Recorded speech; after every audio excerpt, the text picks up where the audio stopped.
Assalamualaikum warahmatullahi wabarakatuh. Innal hamdalillah nahmaduhu wa nasta'inuhu wa nastaghfiruh wa natubu ilaihi min sururi anfusina wa sayyiati a'malina.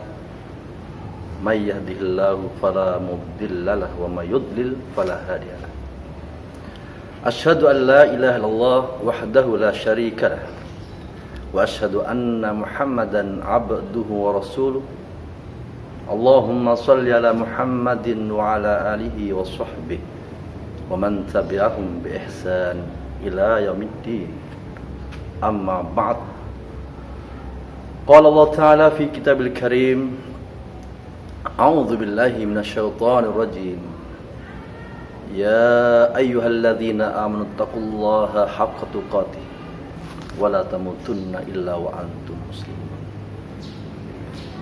Ma'asal muslimin rahimanallah wa iyyakum. Marilah dalam kesempatan yang Allah Subhanahu wa taala berikan ini kita panjatkan puji syukur kehadiratnya. Oleh karena Allah Subhanahu wa taala sampai hari ini, terlebih ketika kita oleh Allah Subhanahu wa taala diberi kemudahan dalam mengarungi Ramadan, tentu inilah merupakan karunia yang tak terhingga yang Allah berikan kepada kita sebagai hamba yang memahami bahwa tujuan hidup yaitu hanya untuk beribadah kepadanya semata. Semoga kita dapat melampaui Ramadan tahun ini dengan baik sebagaimana yang telah dicontohkan oleh baginda Rasul Muhammad SAW beserta para sahabatnya radhiyallahu ta'ala anhum ajma'in. Hadirin kaum muslimin rahimanallahu wa iyyakum jami'an. Ramadan telah memberikan kesempatan kepada kita untuk menjadi hamba Allah, menjadi penganut Islam dan menjadi pengikut setia Nabi kita Muhammad sallallahu alaihi wasallam yang insyaallah kalau benar-benar hal ini berhasil untuk mendapatkan apa yang telah Allah janjikan, maka kita adalah termasuk hambanya yang paling beruntung dalam kehidupan dunia untuk kehidupan akhirat yang abadi. Dan tentunya hadirin kaum muslimin Allah, dengan apa yang telah kita sama-sama lakukan selama bulan Ramadan, kita berharap nantinya Allah Subhanahu wa taala memberikan kemudahan kepada kita pada bulan-bulan selepas Ramadan untuk benar-benar menjadi mukmin, menjadi muslim dan menjadi seorang muhsin. Hadirin kaum muslimin rahimanallahu wa iyyakum jami'an. Arkanul iman telah Allah dan Rasulnya sampaikan kepada kita.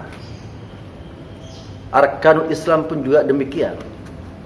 Ada pada sebuah hadis Muslim di mana ketika Jibril alaihissalam datang kepada Rasulullah SAW, di situ ada sahabat-sahabatnya menanyakan tentang iman, maka dijawablah arkanul iman yang 6. Demikian juga bertanya tentang arkanul Islam, maka disampaikan pula arkanul Islam yang 5. Dan pada pertanyaan selanjutnya Jibril alaihissalam menanyakan tentang ihsan. Fa akhbirni anil ihsan. Rasulullah menjawab, qal anta budallah ka'annaka tara fa illam takun tarahu fa innahu yarak. Yang artinya, kabarkanlah kepadaku tentang ihsan. Rasulullah SAW menjawab, kamu beribadah kepada Allah Subhanahu wa taala seakan-akan kamu melihatnya, dan jika kamu tidak bisa melihatnya fa innahu yarak, maka sesungguhnya Allah Subhanahu wa taala melihatmu. Hadirin kaum muslimin rahimanallahu wa iyyakum jami'an. Pada potongan hadis riwayat Muslim tentang ihsan ini dapat kita mendapatkan pelajaran yang sangat berharga. Bagaimana kita menjadi muhsin, di mana muhsin adalah merupakan derajat yang tertinggi.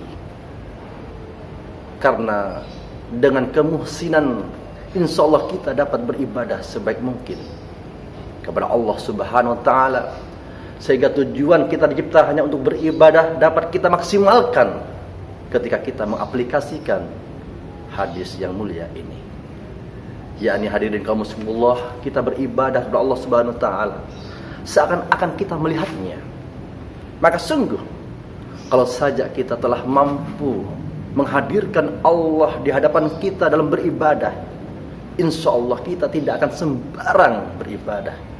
Kita akan memahami bahwa ibadah inilah ibadah yang diperuntukkan hanya untuk Allah, dan kita beribadah sesuai dengan apa yang telah menjadi syarat diterimanya ibadah, yaitu ikhlas karenanya, dan yang kedua berkesesuaian dengan apa yang telah diperintahkan oleh Allah dan Rasulnya Muhammad sallallahu alaihi wasallam dengan pemahaman yang benar tentunya. Karena saat kita beribadah seakan-akan kita melihat Allah. Sebagaimana ibadah salat dalam hadis riwayat Bukhari disampaikan, inna ahadakum idza qama fi sholati fa innahu yunaji rabbah. Hadis yang semisal, inna ahadakum in kana fi sholati fa innallah qibala wajhi. Bahwa sesungguhnya salah satu di antara kita ketika kita sholat, maka sebenarnya kita sedang berhadapan dengan Allah Subhanahu wa taala.